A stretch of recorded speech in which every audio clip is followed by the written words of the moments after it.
Hey everybody, welcome to a Cricut craft tutorial. Before we get started, make sure you subscribe to my channel because I put out new videos all the time, and make sure to click the bell icon because that will tell you when I post a new video. So let's get started. Today I'm going to show you guys how to make the laser cut wedding invitations. They're beautiful, they're fun, and everybody wants to know how to make these. So the first thing that we're going to start with is a shape. We're going to start with a square. The wedding invitation that we are working with is about a 5x7 square. So we're going to unlock our square right here under the little lock button in the lower left.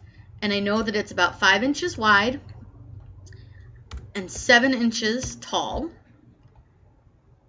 And that's just for our centerpiece. So we know that we need to go a little bit bigger on all the sides so that when we put our glued in centerpiece, it will look really nice. So I'm just going to go ahead and make this about 1/2 inch wider and about 1/2 inch bigger on the width, and I actually might go just a little bit bigger because we want to be able to fold over our design just a little bit. So I'm going to go with 5.75 and 7.75. It's going to give us a little bit of a border and enough to fold when we do our laser cut. So the next thing that we're going to do is we're actually going to use a font for this. So I'm going to use one that is a Wingdings font, and this is like a super fun, easy way to do this. So my Wingdings font, if you look up here, it's called Janda Flower Doodles, and this is the flower that we're going to use, and we're going to make him nice and big. Now for me, I like it when they fold over and meet exactly in the center. So what I'm going to go ahead and do is open up a shape. I'm going to open up a square. And I'm just going to put this in the middle. So all I'm going to do is just move this over just a little bit. And all we're going to do is unlock our shape. And so we know we're looking at 5.75 wide. So half of that, if I could do math in my head right now, we would be doing fantastic. But math is hard. So let me figure out exactly what that is. And you can just do that by dividing your number by 2, obviously. So we know that the card needs to be 2.875 wide, and then it only needs to be, it helps if you do the right number, and it's going to be 3.875 tall. And I didn't actually need to do the tall. That was dumb. That can be the normal.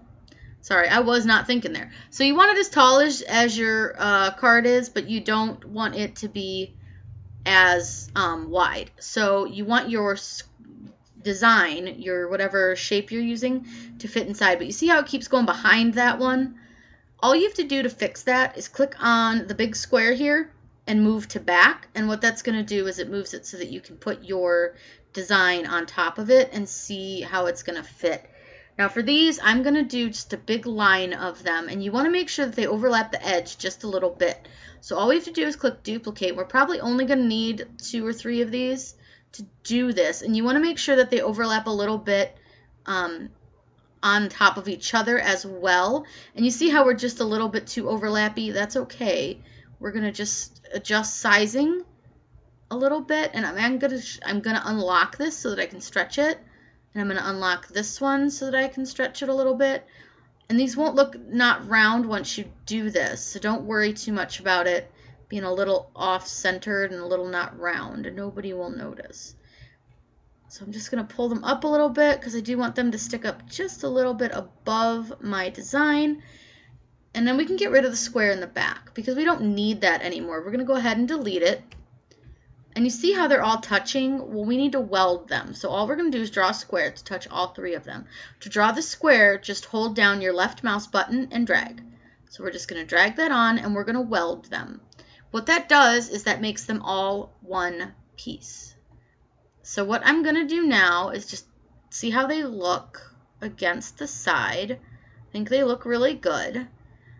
So I'm going to go ahead and duplicate these because we need one for each side. Now, they're going to face the same way, and while it's not super noticeable, I'm going to go ahead and flip these by clicking flip up here and flipping them horizontally, just so that they face the other direction.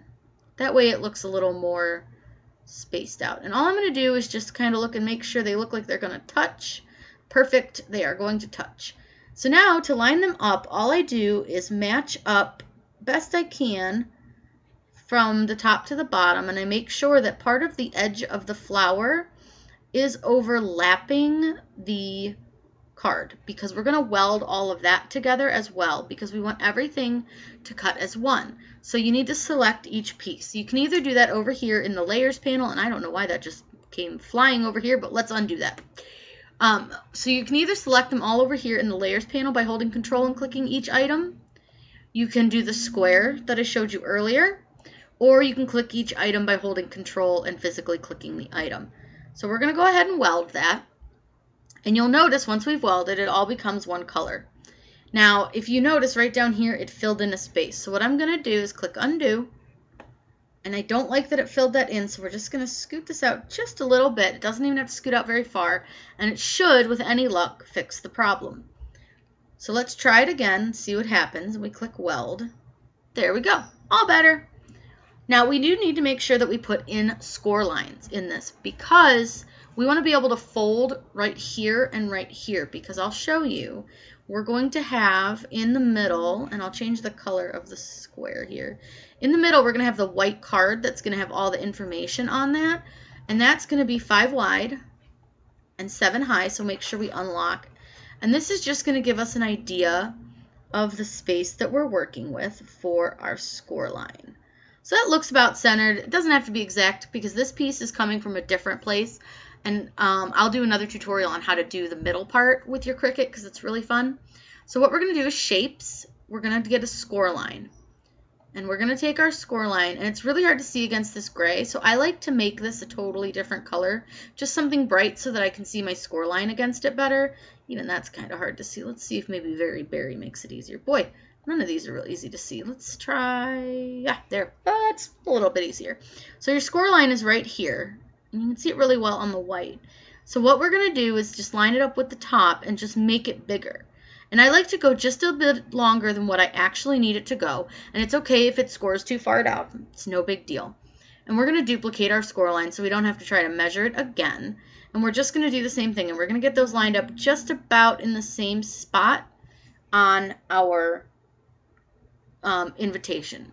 So we can get rid of the white square. We don't need it. But what we do need to make sure that we do is that we attach our score lines. So do the same thing where you would select the entire design and click attach. And what that's going to do is make sure that your score lines are within your spacing. Now, the one thing I will tell you, this is a little bit too big. It's an 11.651, so it's a little bit big. So on something like this, you'll want to use either your long mat, or you can resize it just a little bit and bring it down to the 11.5, which will cut. It may make you have to reduce the center piece just a little bit, but it shouldn't matter too much because it wasn't that much bigger. It's just that the roses were a little bit wide. So all we're going to do now is we're going to go ahead and click Make It, and I want to show you what it looks like on your mat, and it's going to cut this out on your cardstock. So I'm going to get this cut, I'm going to get it ready and loaded, and then we can cut it out because I think it's going to come out really, really pretty, and I can show you guys how to insert your scoring tool. And this will be a really, really fun wedding invitation that you guys can do all by yourselves.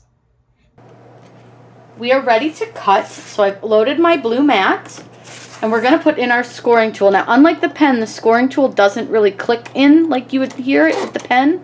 It just sets in, and then you just click it close. So make sure you get your scoring tool put in, and then we're going to go ahead and load our mat. I have this set to a light cardstock plus.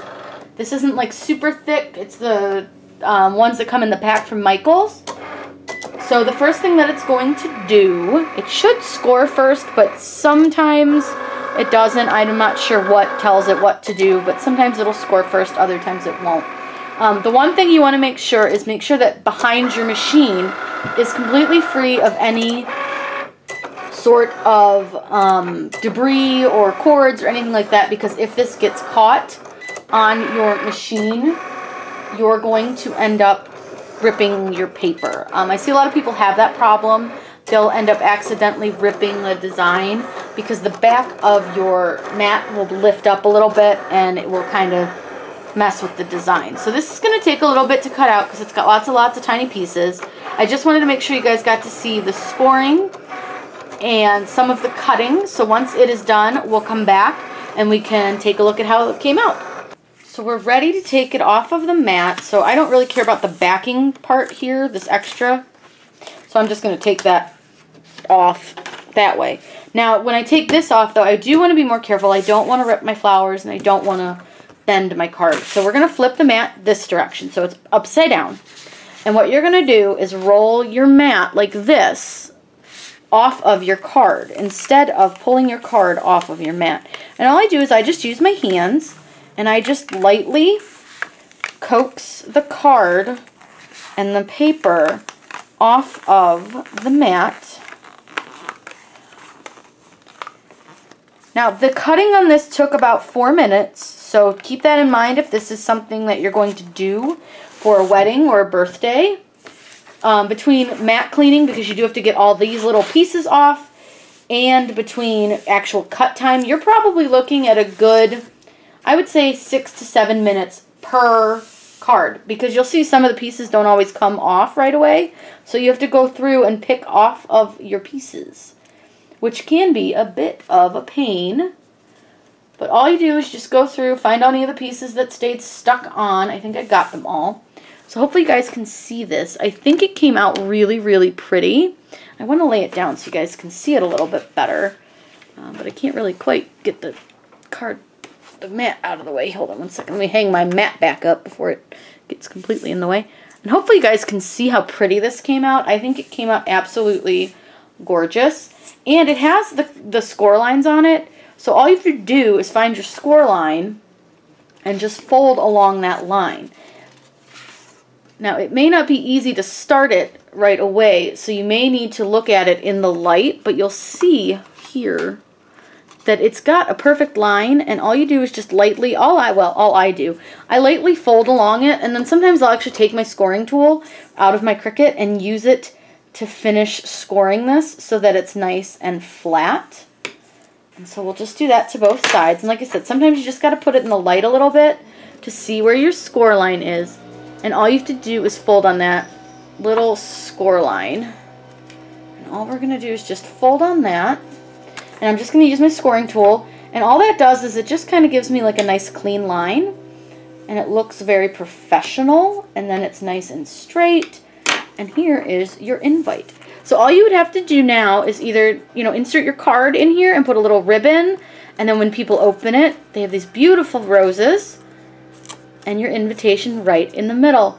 I hope you guys had a really fun time learning how to do this. It's so fun, so easy, and you can be super duper creative. And you can do pretty much any theme that you want to do. If you guys have any questions, please let me know down in the comments below. I am always happy to answer those for you. If you're looking for any tutorials, please make comments below. I also am always happy to make tutorials that you guys are looking for. I hope you guys had a really fun time learning how to do this, and have a great day.